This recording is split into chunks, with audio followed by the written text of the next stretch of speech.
बिहार की जनता अमन, चैन, शांति के लिए वोट दिया है, न्याय के साथ विकास के लिए वोट दिया है। और इधर नेतृत्व है नीतीश कुमार, नरेंद्र मोदी। संस्कारी है जी, हाँ हम बिहारी है जी, वोट संस्कारी है जी। एक तरफा जीत सब पार्टी साफ ही हो रही है, और जिस रूप में ये धनबल का प्रयोग करते हैं ना, आप हम कल्पना नहीं कर सकते हैं कितने उम्मीदवार को पैसे देते हैं, कितने पैसे बांटते हैं। कल्पना के बाहर की बात है। नरेंद्र मोदी, नरेंद्र मोदी, नरेंद्र मोदी, मोदी। चुनाव शुरू होने से पहले ही कहा था कि जेडीयू लगभग 80 सीटों पर चुनाव जीतेगा। नीतीश कुमार के करिश्माई नेतृत्व के चलते ये संभव हो सका।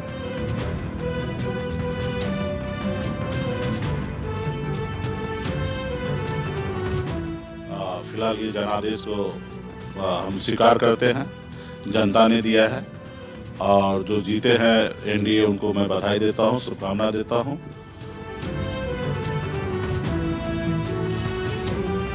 बुरा जो देखन में चला, बुरा न मीडिया कोई, कांग्रेस को समझना चाहिए जो दिल खोजूं अपना, मुझसा बुरा न कोई। देखते देखते बिहार चुनाव आया और बीत भी गया, और इन चुनाव के नतीजों के बाद एक बार फिर बीजेपी गदगद है और विपक्ष हताश। विपक्ष की उम्मीदों की मीनार जमीन पर आ गिरी, और इन नतीजों के बाद एक बार फिर एसआईआर पर रार तेज हो गई। मैं इन मुद्दों पर जरूर जाऊंगी, चर्चा करूंगी, लेकिन आज के पॉलिटिकल कॉरिडोर में मैं देश के लोकतंत्र की चर्चा करना चाहती हूं। वो लोकतंत्र जो सत्ता पक्ष और विपक्ष दोनों मिलकर मजबूत करते हैं, क्योंकि मैं मानती हूं कि democracy is not only about choosing a government, democracy also means to choose opposition who strongly questions the government. Opposition is very important for democracy, और इस लिहाज से बिहार के चुनाव में विपक्ष एक बार फिर फेल साबित हुई है। तो आज के पॉलिटिकल कॉरिडोर में मैं बिहार चुनाव के टेक अवेज की चर्चा करना चाहती हूं, और यह बताना चाहती हूं कि इस चुनाव के नतीजों ने क्यों देश की सबसे पुरानी पार्टी कांग्रेस की नीति और चुनाव लड़ने की नीयत दोनों पर सवालिया निशान खड़ा कर दिया है। और पूछूंगी कुछ तल्ख सवाल कांग्रेस के आलाकमान से कि क्यों ये ग्रैंड ओल्ड पार्टी देश को एक मजबूत विपक्ष देने में लगातार नाकामयाब हो रही है। क्यों? कोई कह सकता है कि अजीब पत्रकारिता है कि साहब आप सत्ता की जगह विपक्ष से सवाल कर रही हैं, और ज्यादातर सेलेक्टिव जर्नलिज्म का तमका लगा जाते हैं। कोई किसी को गोदी मीडिया बता जाता है, लेकिन जब नतीजों वाला दिन कांग्रेस के नेता या प्रवक्ताओं से सवाल पूछा जाता है तो वो गुस्सा जाते हैं और सेलेक्टिव जर्नलिज्म, गोदी मीडिया जैसे बात करते हैं, क्योंकि वो तैयार होकर नहीं आते। वो हार की नैतिक जिम्मेदारी नहीं लेना चाहते, या आगे का रोड मैप नहीं बताना चाहते, या क्या कमी रह गई वो नहीं बताना चाहते। तो फिर मीडिया पर गुस्सा उतारते हैं, और वो हुआ भी हर बार की तरह। तो मैं तो यही कहूंगी कि बुला लीजिए साहब, आप सेलेक्टिव जर्नलिज्म और क्या गोदी मीडिया जैसे शब्दों से बुला लीजिए, क्योंकि अगर आपके ऐसा करने से मेरे देश का लोकतंत्र मजबूत होता है तो कर लीजिए। अगर मुझसे लड़कर देश की ग्रैंड ओल्ड पार्टी एक मजबूत सरकार ना सही एक ताकतवर विपक्ष ही बन सकती है तो लड़ लीजिए हमसे। पर मैं आज चुप नहीं रहूंगी, मैं कुछ सवाल आपसे पूछूंगी, और पूछूंगी जरूर, जनता के बिहाफ पे पूछूंगी। और मैं ये इसलिए पूछूंगी क्योंकि अगर चुनाव के बीच में देश की सबसे पुरानी पार्टी के अगुवा विदेश भ्रमण करें तो सवाल तो बनते हैं। अगर चुनाव नतीजों के दिन देश के सबसे पुरानी पार्टी के अगुवा फिनलैंड में हो तो सवाल तो बनते हैं। अगर नामांकन की आखिरी तारीख तक देश की सबसे पुरानी पार्टी और उसके सहयोगी पार्टी का बंटवारा ना तय हो पाए तो सवाल तो बनते हैं। अगर बिहार जैसे अहम चुनाव के बीच देश की सबसे पुरानी पार्टी के गठबंधन के दो बड़े नेता आपस में बात ही ना करें तो सवाल तो बनते हैं। और ये सवाल इसलिए बनते हैं क्योंकि हमारे देश की सबसे पुरानी पार्टी के कार्यकर्ता हताश हैं। चुनाव दर चुनाव 90 से ज्यादा हार के बाद अगर इनका मनोबल टूटा हुआ है तो आखिर कौन है वो जो उनमें जोश भरेगा? आखिर कौन उन्हें अगली लड़ाई के लिए तैयार करेगा? जिस दिन हार हुई थी, बिहार के नतीजे आए थे, उस दिन कहां थे उनके लीडर जो उनमें जोश भरते कि कोई बात नहीं, झाड़ो मिट्टी और उठ खड़े हो? और आखिर कैसे उनमें जीत का भरोसा जगेगा जब पार्टी के अघोषित अध्यक्ष राहुल गांधी चुनाव के बीच में ही यूं ही गायब हो जाते हैं? इसमें कोई शक नहीं कि कांग्रेस का हर नेता, हर कार्यकर्ता राहुल गांधी की ओर उम्मीदों से भरी निगाहों से देख रहा है हर दिन। और यह भी सच है कि जब जब राहुल गांधी और मल्लिकार्जुन खड़गे, सोनिया गांधी, प्रियंका गांधी जब जब सड़कों पे उतरे हैं, कांग्रेस के कार्यकर्ता सहित कांग्रेस समर्थक भी नए जोश के साथ सड़कों पे आए हैं। याद दिला देती हूं आपको, राहुल गांधी को जब वो सड़कों पे उतरे थे, किस तरीके से कांग्रेस के नेता भी पैदल चले थे, चाहते हुए या ना चाहते हुए। राहुल गांधी ने तय किया कि मैं पैदल चलूंगा, और ना सिर्फ कार्यकर्ता, जनता ने भी उनको सराहा था, जनता ने भी उनका साथ दिया था। 2024 के नतीजे उसके बाद आए थे और कहीं ना कहीं बार बार उस पदयात्रा का जिक्र होता है, और कार्यकर्ता तो साथ में सुबह 6 बजे से, क्योंकि मैं भी उस यात्रा में शामिल हुई थी ये देखने के लिए कि आखिर किस तरीके का माहौल है। मैंने भी रिपोर्टिंग की। तो कार्यकर्ता तो हर बार उठ खड़े होते हैं, राहुल गांधी के लिए सड़क पे आ जाते हैं, लेकिन जिस जिस दिन कार्यकर्ता को जरूरत होती है शायद उस दिन राहुल गांधी नहीं होते।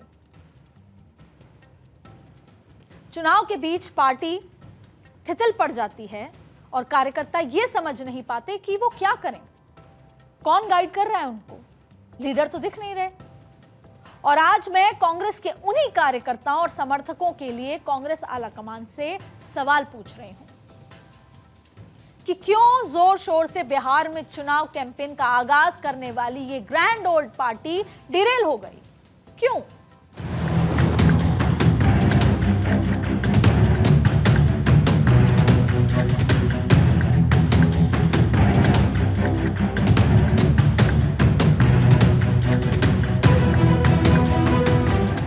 बिहार में चुनाव से पहले राहुल गांधी ने एसआईआर का बड़ा मुद्दा उठाया, बाइक पर आए और जनता भी जुड़ी, कार्यकर्ता भी जुड़े, और बीच चुनाव में ही चुनाव आयोग को कटघरे में खड़ा करते हुए अपना कथित हाइड्रोजन बम जो उन्होंने फोड़ा।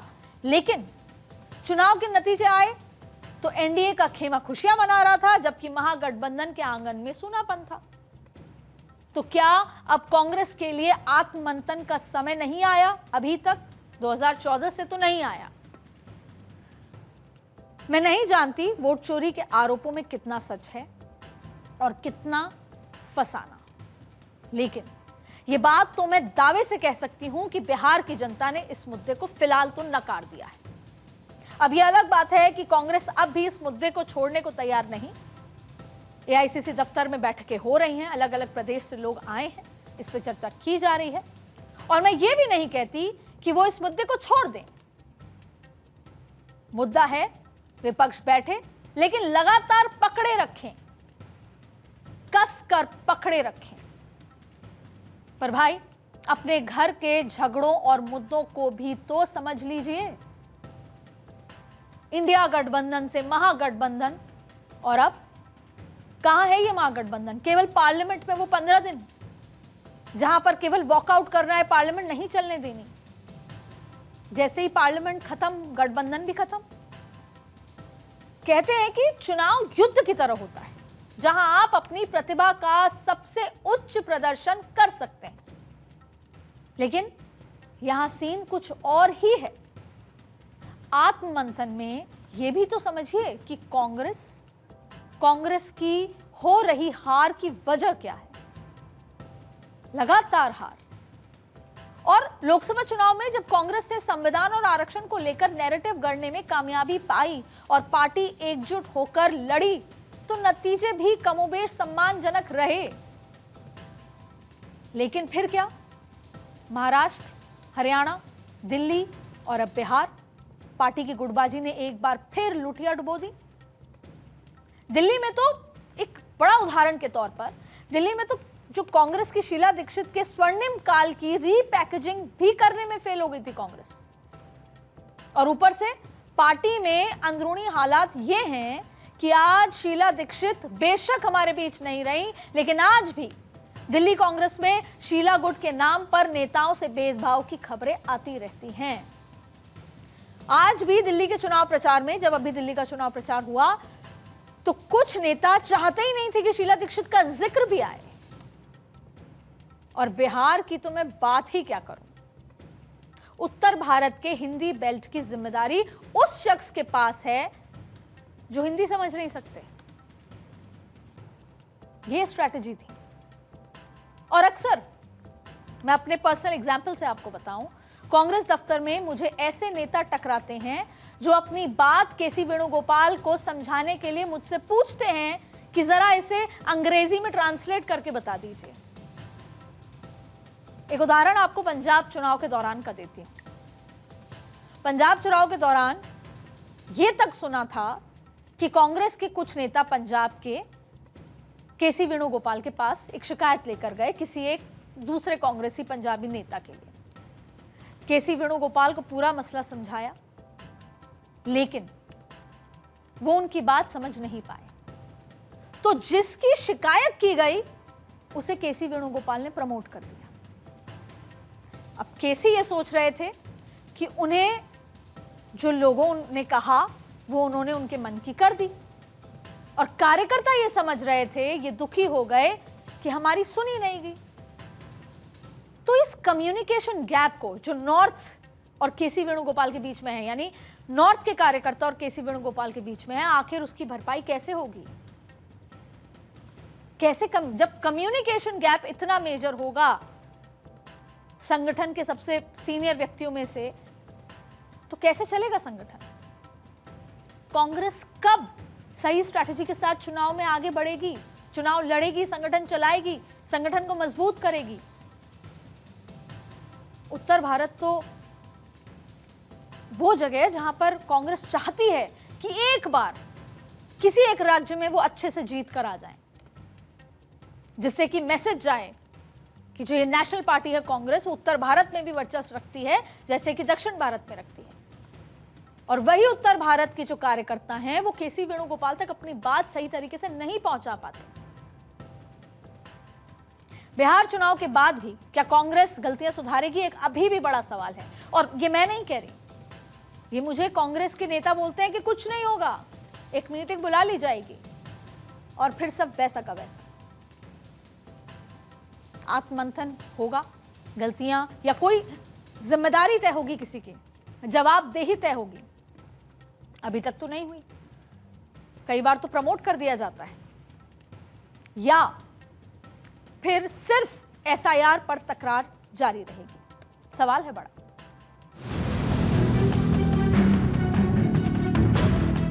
सब जो वोटर है गांव में, वो ये समझ गया है कि राहुल जी ने कहा है कि वोट चोरी होता है। उन्होंने बात समझ ली, जो कहा था राहुल ने वो बात समझ ली उन्होंने, और उसको मद्देनजर रख के तो उन्होंने वोट दिया।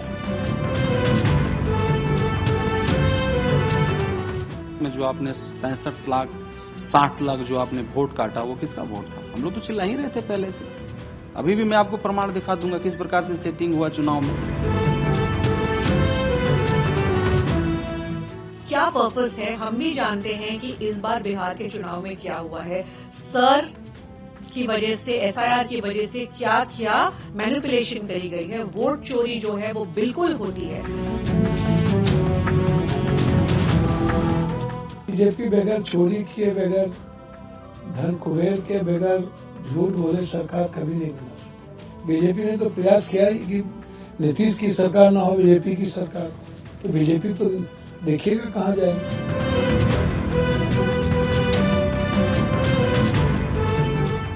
बिहार में इलेक्शन का पहले का SIR हुआ था, स्पेशल इंटेंसिव रिवीजन, और ये बड़ा गड़बड़ का साथ हुआ है और उसमें 62 लाख वोटर्स का डिलीट कर दिया। आज जब बिहार के नतीजों के बाद देश NDA और बीजेपी की बम्पर जीत की बात कर रहा है, और इसीलिए मेरे लिए विपक्ष की बात करना और ज्यादा जरूरी हो जाता है। जरा याद कीजिए 4 जून 2024 को जब लोकसभा चुनाव का जनादेश आया तो नतीजे दिख रहे थे कि विपक्ष की वापसी हो रही है। 99 सीट्स जीतकर कांग्रेस ने एक तरफ से कमबैक की बात कर दी थी, नजर आ रहा था कि कमबैक हुआ, और सही मायने में 240 में बीजेपी उतना खुश नहीं थी जितना कांग्रेस खुश थी 99 सीटों पर। तीसरी बार शपथ बीजेपी ले रही थी, प्रधानमंत्री नरेंद्र मोदी ले रहे थे, लेकिन खुश कांग्रेस ज्यादा नजर आ रही थी। लेकिन फिर क्या हुआ? वक्त के साथ जैसे जैसे विधानसभाओं के चुनाव आए तो कांग्रेस की साख लगातार गिरती चली गई, और बीजेपी ने क्या किया? 240 का आंकड़ा देखते हुए अपनी पॉलिसी को बदला। जो नैरेटिव कांग्रेस करने में कामयाब हुई उसको ठीक किया, यानी कोर्स करेक्शन किया बीजेपी ने, जबकि वो सत्ता में आई थी, शपथ ले ली थी, लेकिन फिर उसको लगा ऐसे नहीं चलेगा। और आप देखिए फिर महाराष्ट्र में क्या हुआ, वही महाराष्ट्र जहां पर बीजेपी को झटका लगा था लोकसभा चुनाव में। बिहार में 61 सीटों पर लड़ने वाली कांग्रेस सिर्फ 6 सीटें हासिल कर पाई। उससे पहले दिल्ली में 70 सीटों पर लड़ रही कांग्रेस का खाता भी नहीं खुला। दिल्ली तो कांग्रेस की हुआ करती थी। झारखंड में 30 सीटों पर लड़ी कांग्रेस 6 ही सीटें हासिल कर सकी। महाराष्ट्र में 102 सीटों पर लड़ने वाली कांग्रेस को 16 और जम्मू कश्मीर में 32 सीटों पर लड़ रही कांग्रेस 6 सीटें हासिल की। और हरियाणा में 89 सीट पर लड़ रही कांग्रेस 37 सीट जीत सकी। हरियाणा, और ये सारी वजह गुटबाजी है। यानी लोकसभा चुनाव के बाद 6 राज्यों के विधानसभा चुनाव में कांग्रेस को कुल 71 सीटें ही मिली। 6 राज्यों के विधानसभा चुनाव में 71 सीटें। अच्छा, राजस्थान का चुनाव के जब नतीजे आए उसके बाद जब सो कॉल्ड आत्ममंथन हुआ तो राहुल गांधी जी ने कहा कि मुझे नहीं पता था कि राजस्थान में इतना पोटेंशियल है। ये बाकायदा बैठक में चर्चा हुई। उन्होंने कहा कि हम जीत सकते थे। जब चुनाव के पहले उनको कहा जा रहा था कि और रैलियां करें तो उनको तब मध्य प्रदेश में, छत्तीसगढ़ में पोटेंशियल दिख रहा था, राजस्थान में नहीं दिख रहा था। लेकिन बाद में उनको लगा था पोटेंशियल। तो क्या हम फीडबैक सही नहीं मिलता है, या हम अपने ही फीडबैक पे चलते हैं, या गुटबाजी के सामने घुटने टेक देते हैं? कोई राज्य उठा लीजिए, कर्नाटक उठा लीजिए आप, राजस्थान, मध्य प्रदेश, छत्तीसगढ़, हरियाणा, दिल्ली, हर जगह गुटबाजी है। और ऐसा नहीं है कि बीजेपी में नहीं है, बीजेपी में बिहार में भी गुटबाजी थी, लेकिन कमांड, बीजेपी में हर राज्य में गुटबाजी है, राजस्थान में है, लेकिन कमांड। तो देखिए, बात लोकसभा की थी। लोकसभा चुनाव के 4 महीने के बाद बीजेपी ने जो गंवाया था उसे धीरे धीरे हासिल किया विद स्ट्रैटेजी, और कांग्रेस ने जो कमाया था वो विदाउट स्ट्रैटेजी खो दिया। 2024 में कांग्रेस की सियासी गाड़ी ने संविधान और आरक्षण खत्म करने जैसे नैरेटिव के सहारे सियासत को साधा, लेकिन बीजेपी ने वक्त रहते उसे भांप लिया, और बीजेपी की गलती की वजह से कांग्रेस में जो कुछ उम्मीदों का दिया जला था वो फिर बुझ गया। वैसे तो बिहार की हार पर कांग्रेस को आत्ममंथन करना चाहिए, उनको पीड़ा होनी चाहिए, जवाबदेही तय होनी चाहिए, लेकिन होगी नहीं।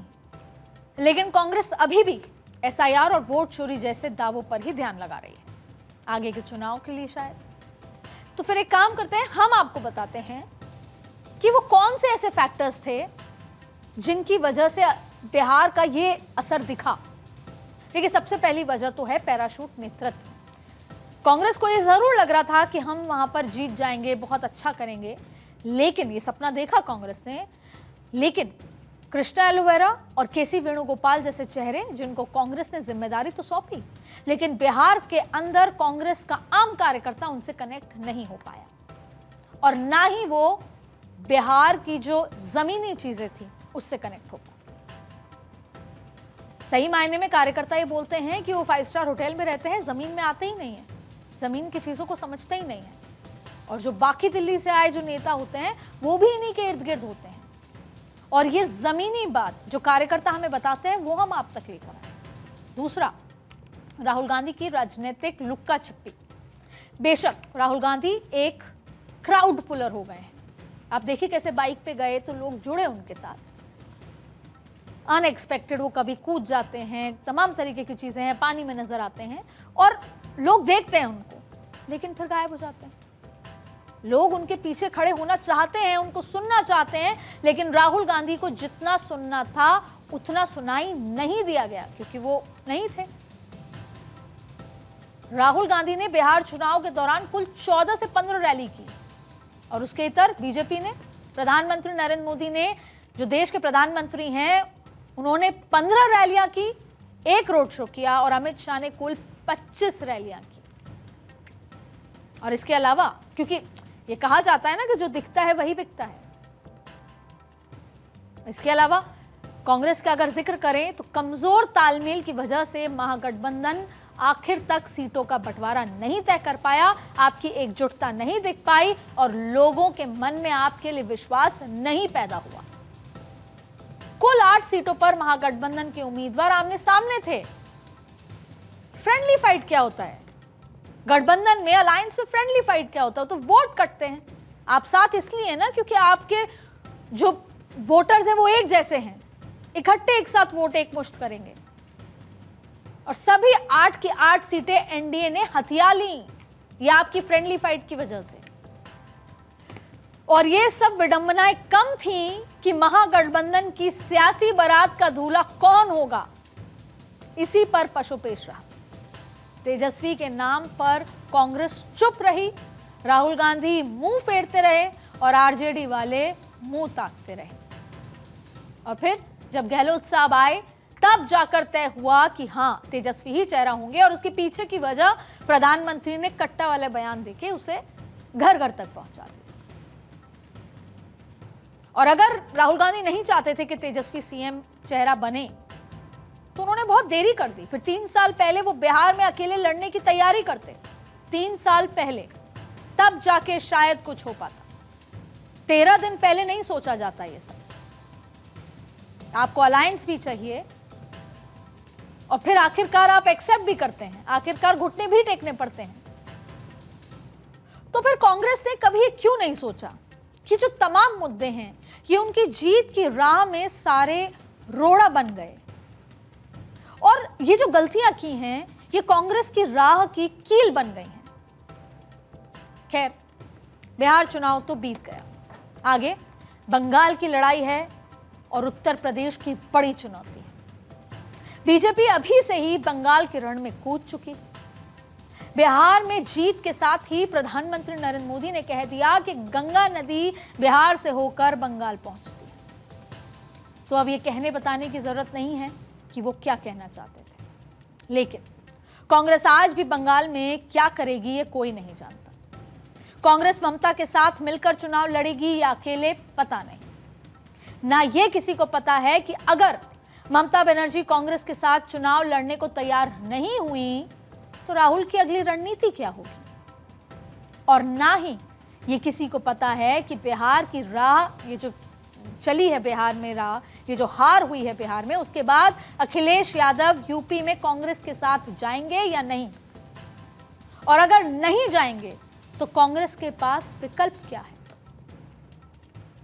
और क्या इस बार कांग्रेस नेता, नीति और जीतने की नियत के साथ चुनाव लड़ेगी भी या नहीं, या फिर मुद्दा गरमाकर उसे ठंडा कर देगी। वैसे ये मुझे सोचना नहीं, ये कांग्रेस के नेतृत्व को सोचना चाहिए।